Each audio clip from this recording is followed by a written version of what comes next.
going to be watching how a pizza delivery boy built a $38 million drug empire. And to be fair, I don't do drugs. Dare taught me not to. I signed the contract.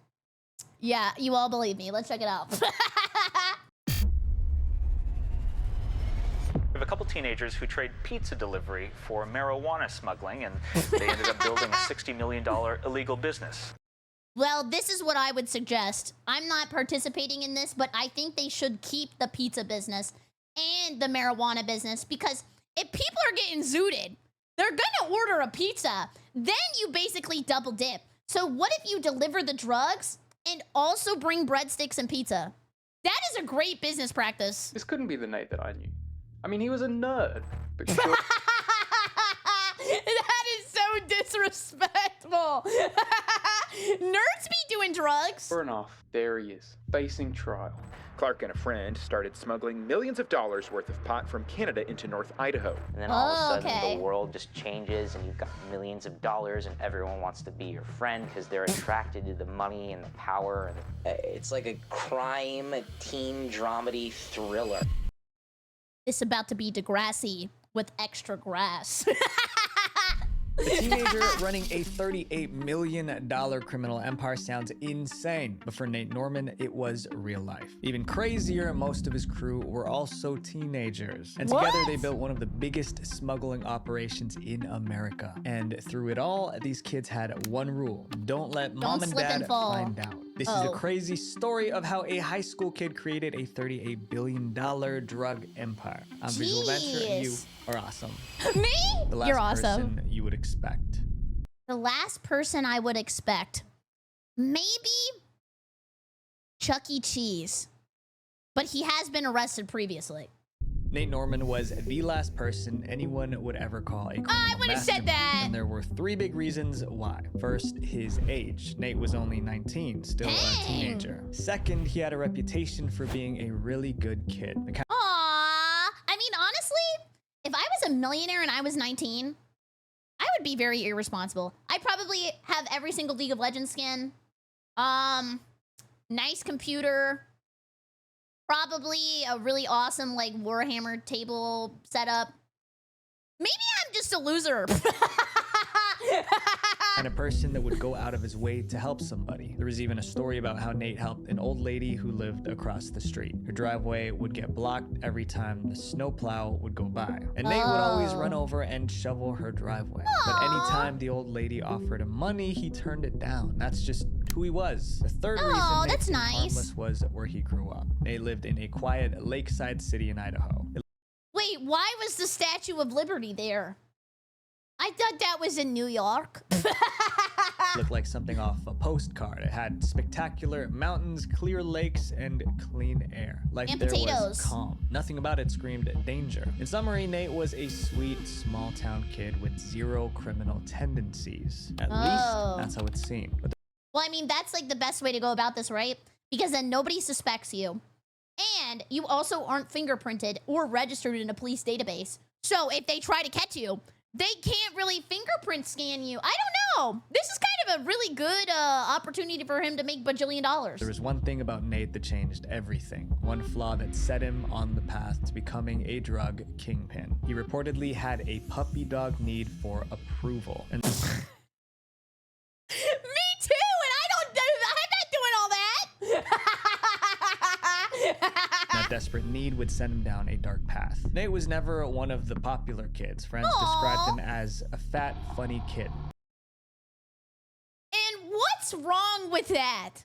To be fair, what is wrong with that? To me, the best quality anybody could have is being funny. Or I guess being nice too. He was one of those guys everybody used to pick on. And for Nate, that stung. He wasn't book smart either. Nate struggled in class. And he eventually dropped out of high school. While his classmates planned for college, Nate got a job delivering pizza. But I've always thought about that. I think delivering pizza would be kind of hard just because people are so mad all the time. Like, you saw what happened to SpongeBob.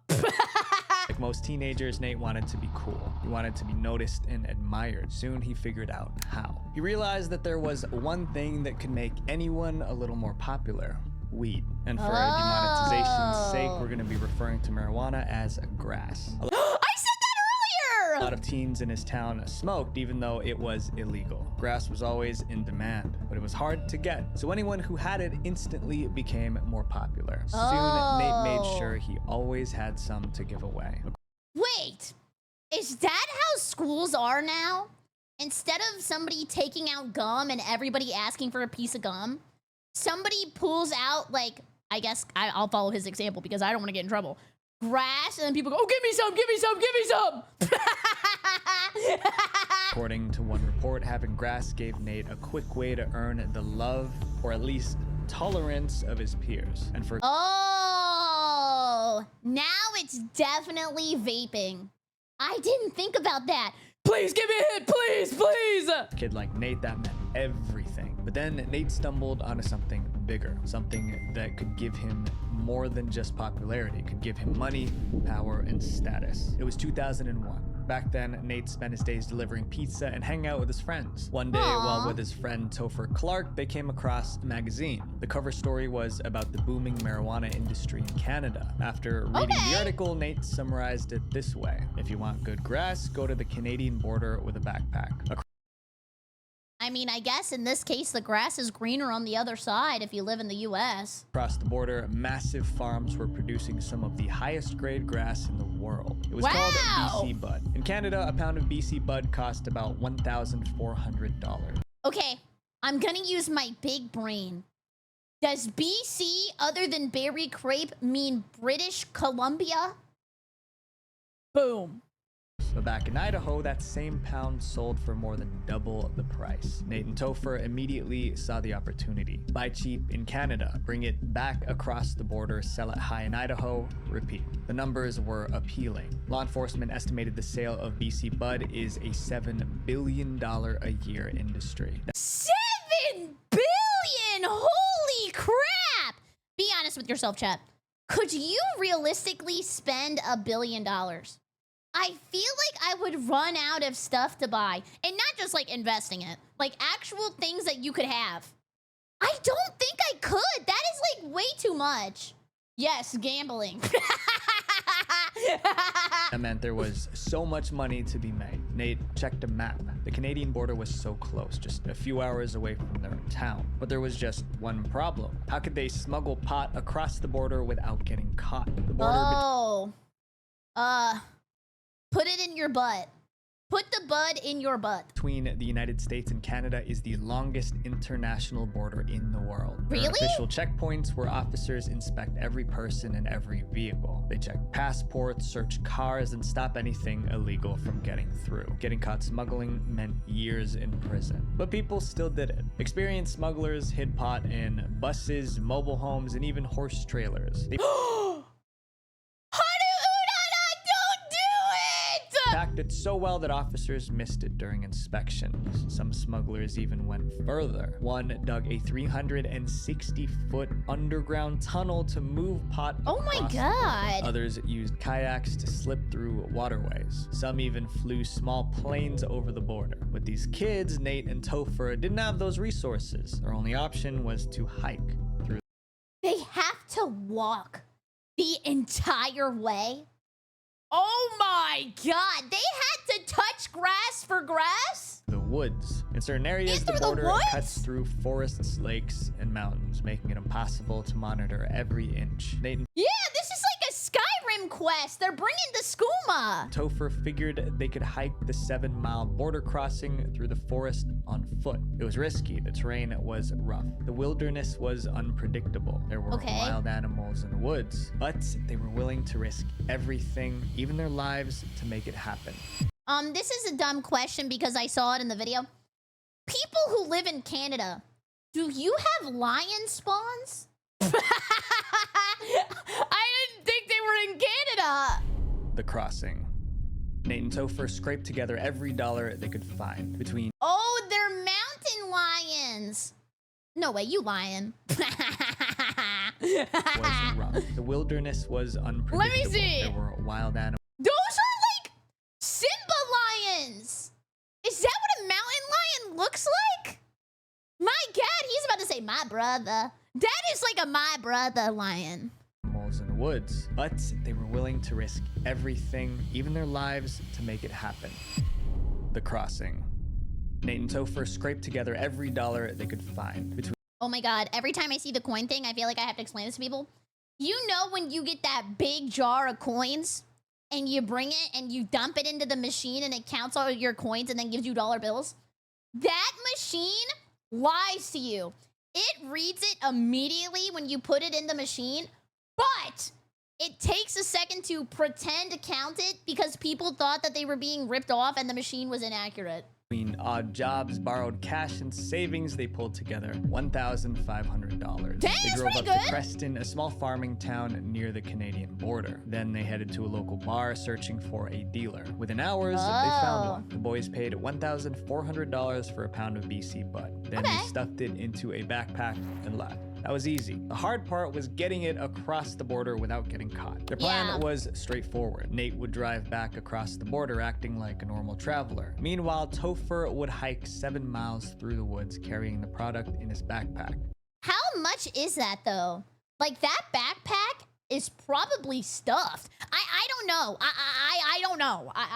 And he did it by himself too. It sounded simple, but it wasn't. There were grizzly bears and mountain lions in the Grizzly bears and mountain lions?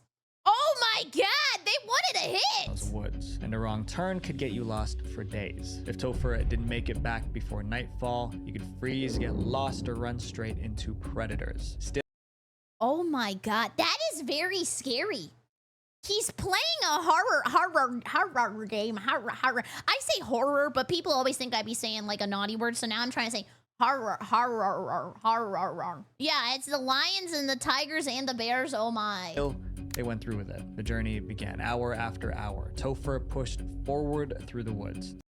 With his grippers out? Oh my God. Dark Souls fans be like, give me a bite. Finally, he made it to the other side safely. Nate was waiting to meet him. The first run proved the impossible was possible. It was terrifying, risky, and dumb, but it worked. And now they wanted to do it again. Back home, Nate and Topher sold the entire pound in a couple of hours. Hours? How many people do they know? I could never be a dealer because I don't know that many people. I could maybe sell to like 3 people max. They doubled their money. The speed of that first sale made one thing clear. Demand was high. And now Nate and Topher had the supplies. Guys, the way the leaves are dancing around, this is like Cocoa Melon for zooted people. So they went back. This time they bought 2 pounds. It sold out instantly. Within weeks, Nate and Topher were making regular runs, a few pounds at a time. Each crossing was equally dangerous, but every success made them bolder. At first, they sold only to friends and acquaintances. Even on that small scale, they doubled, sometimes tripled their profits. Soon, they were making 20 or 30 grand a week. A week? Holy!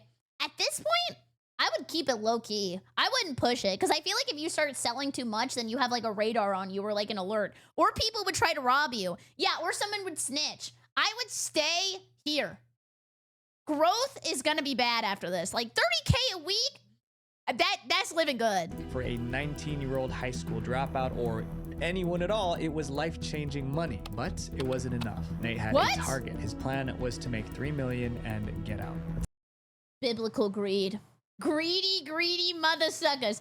Just stay where you are. Success has a way of changing plans. Making all that money gave Nate something he never had before. Soon, he didn't want to stop at 3 million.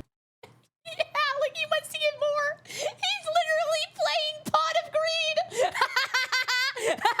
Million. He wanted to build an empire. Nate and Topher realized they couldn't keep doing everything themselves. So Nate turned to the only people he trusted, friends and old classmates. Within months, Nate had a crew. None of them were hardened criminals. Most never broke the law before. But they all wanted easy money. When their operation was at its height, it included at least 32 people. Topher was in charge of the new recruits. He led them on the 7-mile hikes through the woods. But now that they had money, they upgraded. They bought new boots to make Ghillie suits?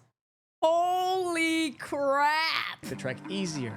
night vision goggles to see in the dark, camouflage gear to blend into the forest, first aid kits, bear spray. They even bought a spray that was supposed to make them invisible.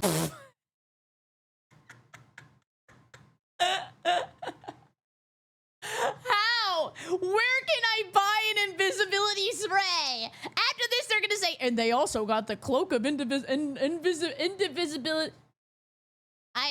I grew up in Texas. I can't read. To heat sensors. The system was simple. The crew crossed the border 6 at a time, carrying bags filled with cash. Sometimes they carried as much as $400,000 in a single trip. In That's Canada, they dangerous. would exchange the money for product. Then they would hike back through the woods with backpacks full of pot. Cash from Wow. one way, product came back. But it never stopped being dangerous. One time, the crew got lost in the woods and nearly froze to death. Luckily, What? no one got seriously hurt, so they kept going. They even started enjoying the trips. Nate sometimes joined them. He later said the adrenaline rush of walking in the woods at night. The thrill is addicting. Soon, Nate was supplying entire dealer networks across Idaho. The crew was flush with cash. Then they hit a new problem. Although What? they were making millions, they couldn't spend it freely.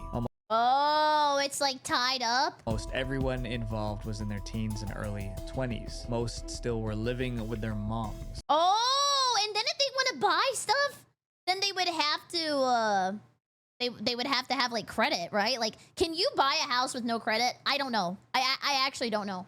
Yeah, and then they need to wash the money too. For a long time, I thought money laundering meant you actually washed it.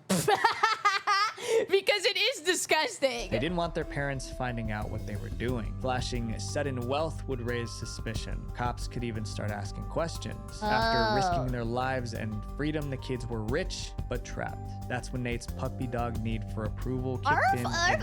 Nate didn't just want the money. He wanted respect. And now that he was rich, he thought he could buy it. So Nate started spending. His friends followed suit. And from there, things got out of control fast. Uh-oh. Young, wild, and rich. Ooh, he's gonna buy something so dumb. Oh my god. Like the ooh yeah. I always say it wrong. Ooh yeah, ooh yeah, ooh yeah, ooh yeah.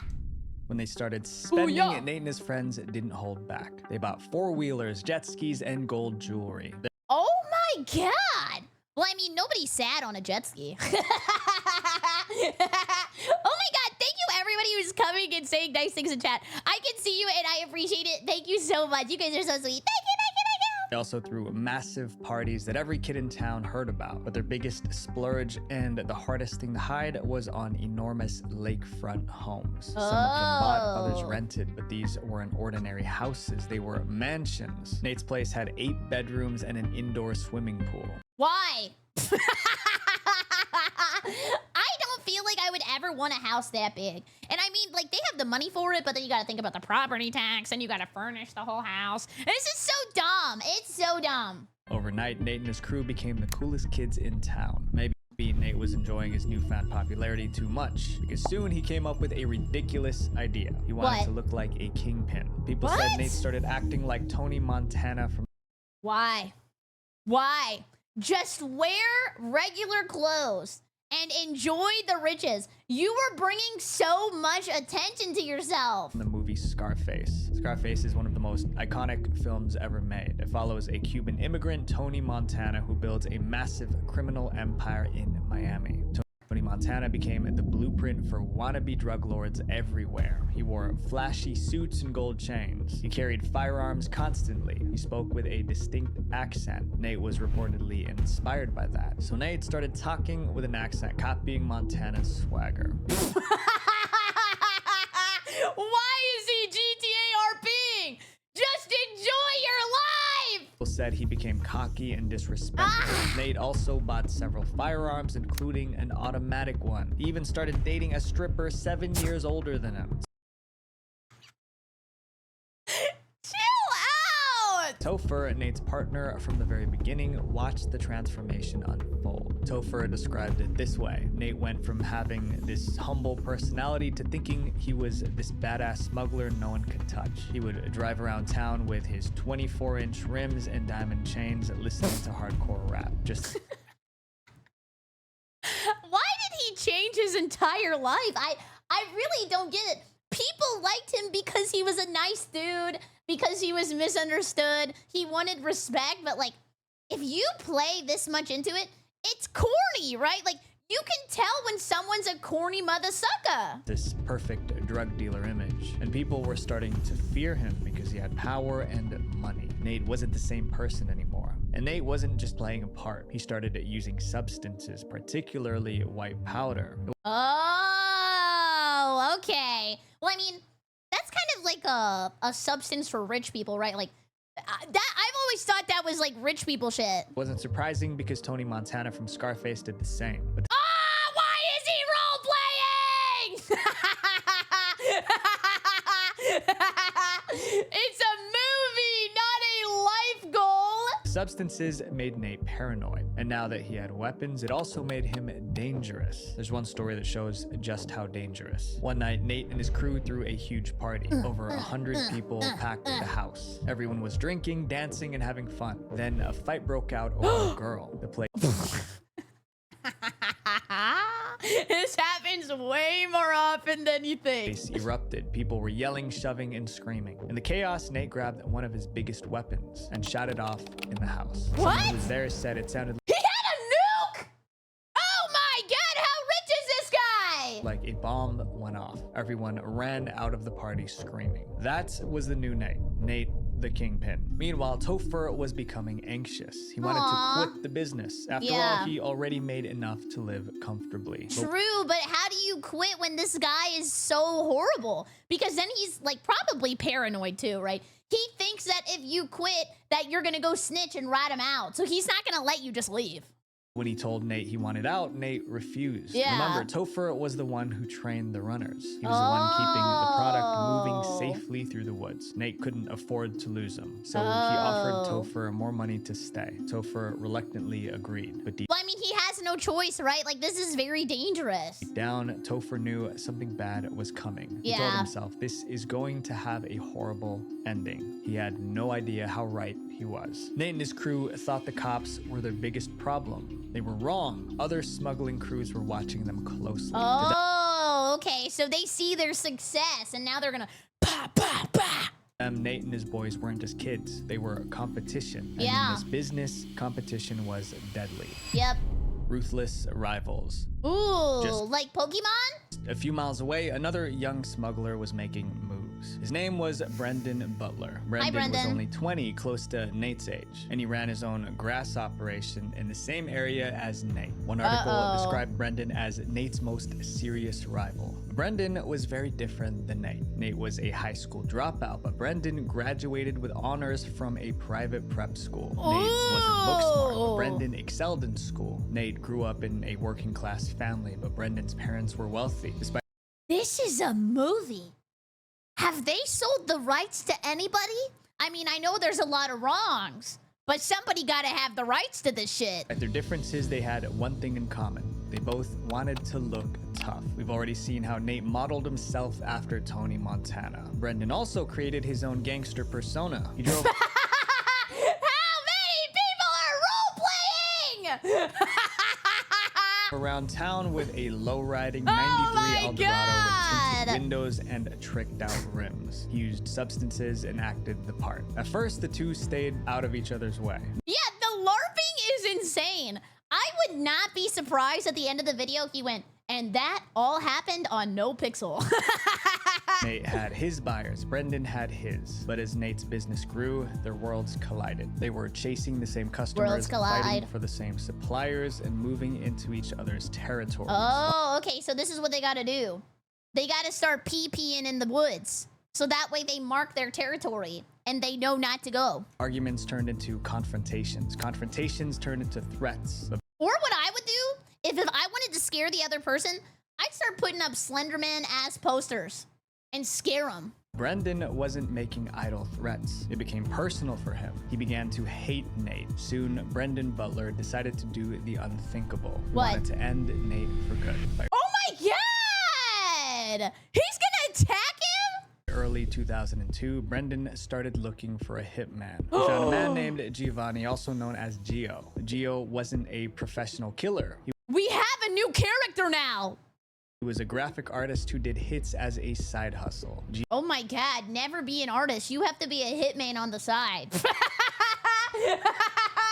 I'm allowed to say that because I went to art school and I wanted to be an artist. Gio recruited 2 friends to help him with the job. Brendan's orders were clear. He wanted them to rob Nate and then end him. Brendan believed that taking Nate out would collapse the entire operation. The hitmen agreed to do the job for $100,000. $100K? I'm gonna be honest, I thought it would be more than that. Brendan gave them $5,000 up front. But what Brendan did next showed how much of a wannabe gangster he was. He went shopping with the hitman. Brendan joined Gio and his crew on a trip to Kmart. They bought black shoes, pants and gloves, and windbreakers, as well as tarps for disposing of the body. And guess what? You're both on camera now, ding-dongs!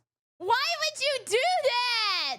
Brendan thought he was running the show. He even gave the crew tools for the Yeah, maybe they're doing that challenge where you try to bring up like suspicious objects to the cashier and see what they think. Okay. Beep. Knife. Beep. Plastic bag. Beep. Tape. What the hell is going on? job. But his plan was about to fall apart. It would become one of the worst fumbles in assassination history. Oh, in June God. 2002, the hitmen made their move. That same night, I like the hitman picture. Brendan hosted a big alibi party. This can't be real! Alibi party! So he couldn't be implicated. It could be used as evidence that he was somewhere else when the incident took place. Miles away, the hitmen broke into the home of one of Nate's close allies, a guy called Scuzz. They robbed Scuzz and then let him go. Afterward, they went straight to Brendan and split the stolen cash. It was a catastrophic mistake. By robbing Nate's ally, they tipped off Nate's entire crew. Everyone now knew someone was coming after them.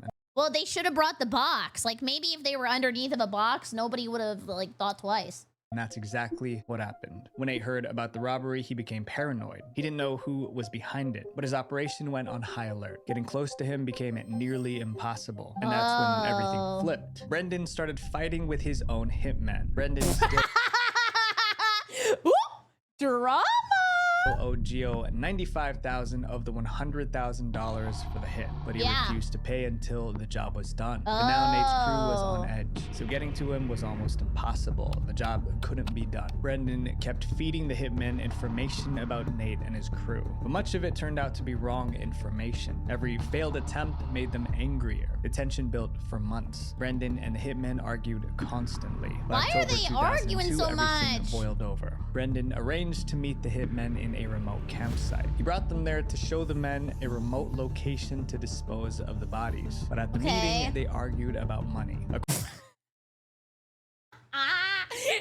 arguing so much, you would think the hitman was his bitch of an ex-wife. What is going on? According to police reports, Brendan's wannabe gangster persona apparently rubbed the group of actual gangsters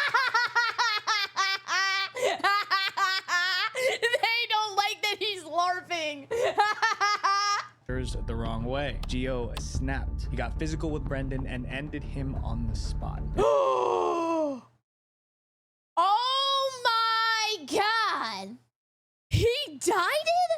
In a cruel twist of fate, Brendan Butler, Nate's biggest rival, was taken out by the very hitmen he hired to attack Nate. They dragged his body into the woods and left him beneath the trees. For almost a month, no one knew what happened to Brendan. His wealthy parents launched an all-out search. Then a woodcutter stumbled across his remains deep in the woods. The discovery shocked the entire town. Police launched a homicide investigation. They combed through Brendan's phone records and messages. That's when they found the hitman's number. Gio was Come on. Is he messaging off of his own Nokia?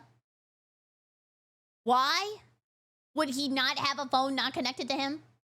That is weird. now a suspect. Police arrested Gio and his crew in March 2003, about 5 months after the crime. The hitmen confessed. They told investigators everything. Brendan's pot operation, his rivalry. Oh no! So now they know about the other guy. And they're gonna go after him him? With Nate and the failed assassination plot. All the secrets were out. Police already noticed the surge of Canadian grass flowing into Idaho. Now there was a body on the ground. This wasn't a small town smuggling anymore. Yeah. It was organized crime. And with CSI. Brendan gone, Nate was now the undisputed kingpin. If police could bring him down, they could choke off the entire supply chain. From that moment, Nate had a massive target on his back. Pressure from all sides. In mid-2003, Nate's empire looked unstoppable on paper, but in reality, it was falling apart. After Really? Brendan's demise, law enforcement turned up the heat. Police began running surveillance on Nate's crew. Oh, they're Even following the him FBI around? got involved. The cops wanted Nate. All they needed was proof. Agents followed cars. Phones were tapped. Stash houses were mapped. Nate and his guys were shaken, Jeez. not just because of the police, but mainly because of how Brendan lost his life. For the first time, Nate understood just how deep he was in. They Yeah, like now it's way more serious because he know like people be dying out here now. Like that would make me so scared because you know he's probably thinking like, am I next? realized this wasn't just kids smuggling grass Yeah, it was like GTA RP before this. anymore. They were in a world of hitmen, revenge, and violent Yeah. rivals. And He now got the his cops movie. were watching everything. Most of Nate's network was made up of young teenagers. They weren't built for this kind of pressure. By April 2003, Nate and his crew made a decision. Get out while they still could. They Yeah. had millions of dollars stashed away. If they moved fast, they could disappear. One of the boys rented a U-Haul and drove it to the mansion to start packing. Imagine that U-Haul was filled with cash. What they didn't realize was the cops were surveilling almost every house tied to Nate's crew. When they spotted the U-Haul, they Jeez. knew what was happening. The kids were about to run. They couldn't let that happen. Police raided the house. They seized Splinter Cell. weapons, cash, grass, and computers. They got cash, grass, and they're looking to kick some ass. Everyone there was arrested, but Nate and Topher weren't there. Under interrogation, the crew broke instantly. Everyone told on everyone. They were quick to blab. Some even became informants, and thanks to the What? information they gave up, investigators built a much bigger case. By November 2003, police struck again. In one sweep, they made 14 arrests, including Scuzz, Jeez. Topher, and others. They even arrested And Buffy? Isn't she a little busy? How did they get to her?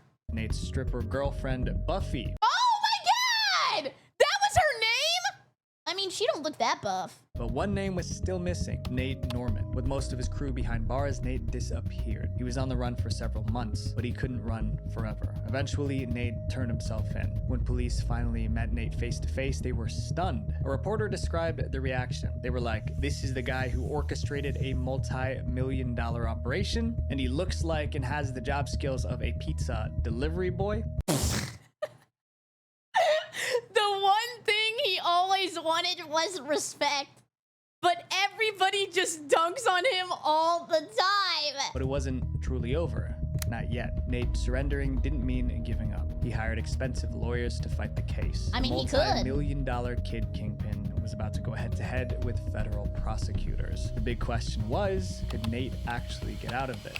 Probably not. Kingpin in court. I don't know how you would get out of that. I mean, is there any lawyer that could save you?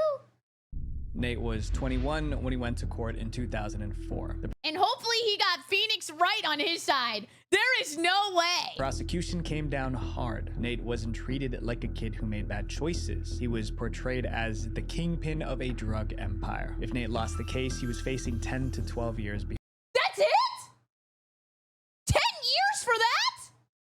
That's not that bad. I mean, the risk is, I mean, you risk getting caught, but 10 years? That seems kind of low. behind bars. Prosecutors accused Nate's crew of smuggling $38 million worth of grass. The evidence was overwhelming. Bank records, pounds of seized product, and recorded conversations with the crew. But it got worse. Multiple members of Nate's own crew testified against him in exchange for lighter sentences.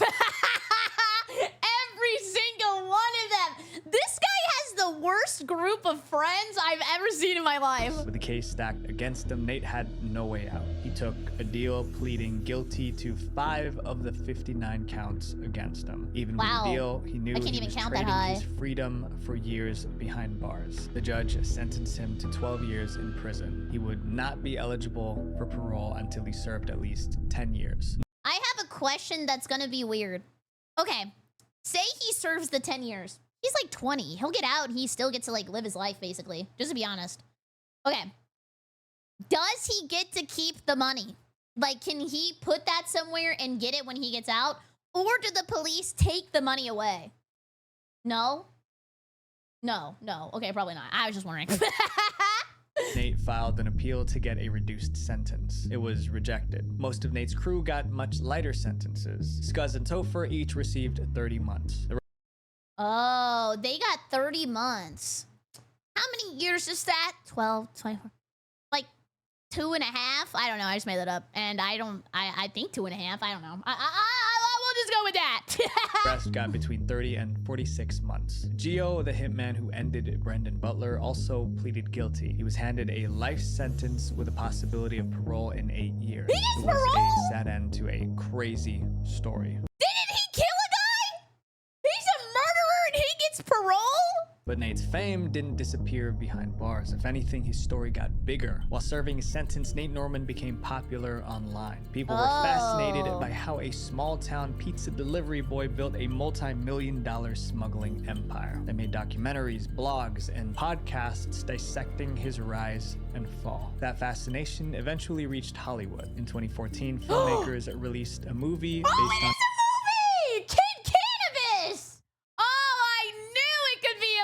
Nate's story. It was titled Kid Cannabis. It turned Nate into a cultural icon. But then were those clips from the movie?